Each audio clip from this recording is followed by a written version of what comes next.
நேத்து நைட்டு பலமா சத்தம் வந்துச்சு வீட்டு பக்கத்துல. வெளிய வந்து பார்த்தா, போர் போட்டுக்கிட்டு இருந்தாங்க. காலி காலி இடத்துல. அங்க வீடு கட்ட போறாங்க போலருக்கு.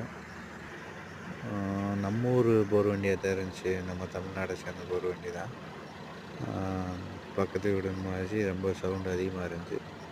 தண்ணி ஒரு 100 அடியிலே வந்துருச்சு. தண்ணி 100 அடியில வந்துருச்சு. ஆனாலும் தொடர்ந்து போட்டுக்கிட்டே இருந்தாங்க. ஒரு 500, 600 அடி. அந்த 100 அடியில வந்த தண்ணி தான் கடைசி வரைக்குமே வந்துச்சு. ஒரு 500க்கு மேல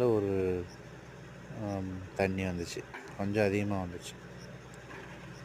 முன்னலாம் போர் வண்டி போட்டா ரொம்ப ஆட்கள் தூக்கி அந்த குழாய ஏத்தி, அத ஃபிட் பண்ணி போடுவாங்க. இப்ப அதுக்கெல்லாமே மிஷின் வந்துருச்சு.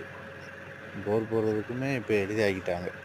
மக்களும் வேலையாட்களும் கம்மியா இருக்காங்க. அதே மாரி இந்த நேத்து நைட்டு நல்லா ஆழ்ந்த உறக்கத்துல உறங்கிட்டு இருக்கும்போது, பக்கத்துல அலுமினிய